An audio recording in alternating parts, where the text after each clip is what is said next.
Hey guys, this is Gurveer Dinza. There's a live look outside at Marietta Square on your Thursday, looking rather gray, and that's kind of the way it's been throughout the morning across the metro area. Marietta City Schools back in session yesterday. We had 13 counties that went back to school yesterday. Today, several more. And they're dealing with rain today. Looks like it's going to be that way throughout most of the day. There is a potential for stronger storms later on this afternoon, so just be aware of that for those of you that have to pick up the youngsters at school or maybe they're catching a bus home this afternoon. Just know that there is a potential for stronger storms today and again tomorrow. Friday for the end of the work week and the school week for many of you. Be sure to stay tuned for our with our weather team because they're going to be tracking that weather for you throughout the day today. And of course, they'll have the very latest for you. And I am really glad you are with us today. I'm Gurveer Dinza, and we're back to bringing you the latest stories, of course, that are making news today. The story this week has, of course, been all the back to school. We're dealing with everything from school bus driver shortages to maybe a lack of some teachers in classrooms. Those are stories that we are all covering for you because we're here to make sure that you have the information you need to make informed decisions about you and your children.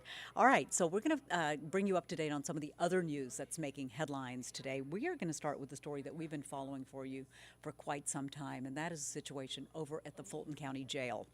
There have been complaints about deplorable conditions at the jail. Commissioners have been meeting about the potential for rebuilding, making improvements at the jail, and there is a big reason why. And this is one of our top stories today. So let's take a look and get you started on that one. Our top story today is that one of the people that sort of led to all of this was the family of a man who was found dead inside a cell at the Fulton County Jail. There are a lot of people who said there were just horrendous conditions when he was found. Well, that family has now reached a settlement with Fulton County. That man was LaShawn Thompson. His family is going to get $4 million. LaShawn Thompson's family reaching a settlement of $4 million from Fulton County. And that jail, of course, under federal investigation right now after Thompson was found dead. He was covered in bug bites at the time. This was last September. He had been in the jail for about 3 months. He was in the psychiatric wing on a misdemeanor battery charge when he was found. His family claims that he had been covered in bed bugs. What you're looking at right now are those conditions at the jail when he was found. The Fulton County commissioners voted unanimously to settle this lawsuit.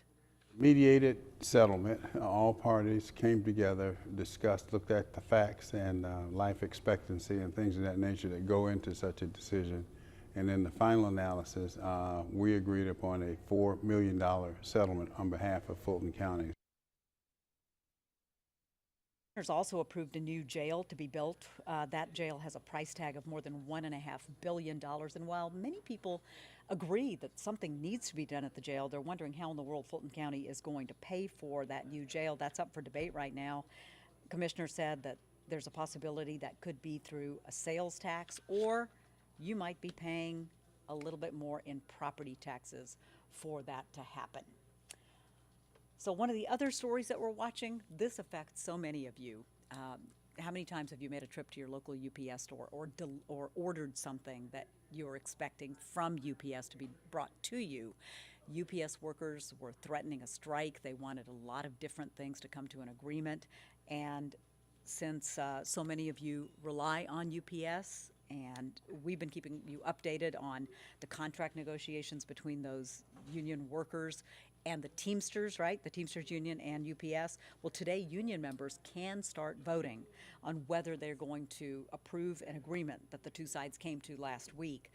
Atlanta News First's Rebecca Schramm has been on top of this story since the very beginning, and she tells us that even though the two sides did reach an agreement last week, there's no guarantee that the members will actually agree on a contract.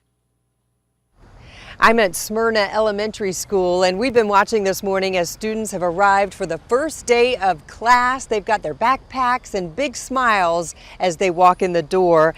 For parents, we want you to keep something in mind. Being one of their teachers is perhaps harder than it's ever been with all the challenges that teachers have, not just with meeting goals with testing, but also focusing on children's mental health, their safety, their security.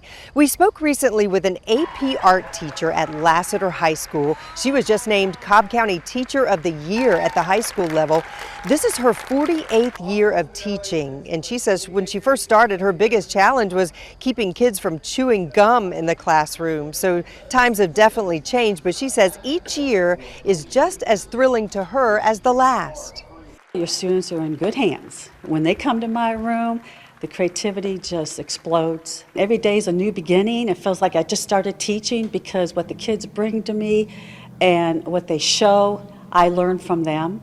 And back here at Smyrna Elementary, we want parents to also keep in mind most school districts now have an app where you can check and see where your children are on the bus. Here in Cobb County, the app is called Here Comes the Bus. You can check and see when your children arrive home or when they're expected to arrive, so a pretty neat safety tool there.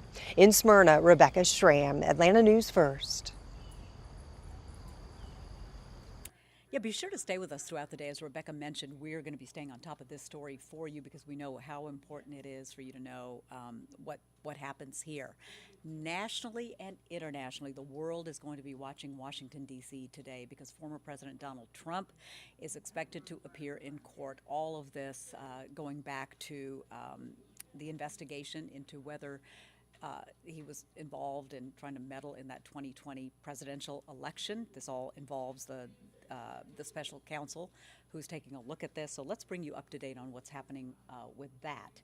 We can tell you that all gates outside the Washington, D.C. courthouse has metal gates set up outside of it. That's where Mr. Trump is expected to make that court appearance. This is the second federal case that's brought by the special counsel, Jack Smith. Mr. Trump is expected to enter a not guilty plea to 4 felony counts related to his alleged efforts to overturn the 2020 presidential election. Yesterday, the Republican presidential candidate was spotted on the golf course at a New Jersey golf club. Sources say Mr. Trump's legal team is preparing to argue that the former president's false claims about the election were not criminal and that he was just following the advice of outside attorneys at the time. There are some of whom are believed to be among those 6 unnamed co-conspirators who are mentioned in that 45-page indictment. Meanwhile, security is very tight at the courthouse and nearby at the Capitol. Police say they're prepared for, quote, whatever might happen. And we can tell you here that we have spotted barricades outside of our courthouse here in Fulton County, where Fulton County District Attorney Fani Willis, of course, is considering the potential to bring charges against Mr. Trump as well. You know that there was a special grand jury that was convened to discuss about whether Mr. Trump actually interfered in the 2020 presidential election here in Georgia. There is a possibility that those charges or indictments could be handed down sometime within the next couple of weeks. So certainly that's a story that we're staying on top of very, very closely for you. I want to get you some lighter news, and I'm not sure if this might be considered light, but certainly kind of heartbreaking, really. To the north of us, you know that Justin Trudeau, the Prime Minister of Canada, he's been named like, the hottest Prime Minister in Canada or something like that in the past, right? Unfortunately, he and his wife are separating. That news coming down just today. He's about to become a bachelor. He is separating from his wife. He made that announcement on Instagram. His official bio says that he married his wife, Sophie, in 2005, and the couple does have they have 3 children together. All right, this is the day that many of you have been waiting for.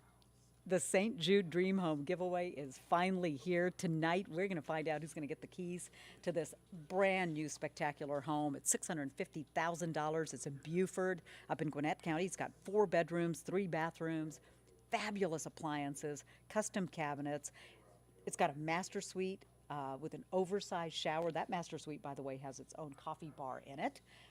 So much more. So you certainly want to tune in when we announce a winner of this dream home and all of the other great prizes that were up for grabs. The Delta Vacations Package, that $10,000 from the Georgia Furniture Mart, a brand new 2023 Dodge Hornet, and that $2,500 Target gift card. All of the winners are going to be announced during our live broadcast at 7 o'clock this evening, and that is must-see TV. Our Don Shipman has been out there for us, several times over the last month or so, giving you the inside look at that home. So it's going to be really exciting. He's working a split shift today, by the way. He's working that split shift today. He was on Atlanta News First this morning, and then he is taking a little bit of a break and then headed back out there this evening to be live for us as we announce the winners. And so an exciting time, and all of the money raised from the 15,000 tickets that were reserved goes to St. Jude Children's Research Hospital up in Memphis, and we raised $1.5 million. So I think you guys really turned out in force for that, so we do want to thank you for that. All right, it's just about 11 minutes or so after 11 o'clock. Those are the stories that are making headlines right now. Again, keep a very close watch on the weather today, because that's going to be really important as those youngsters head back from school this afternoon. Make it a great day, everybody.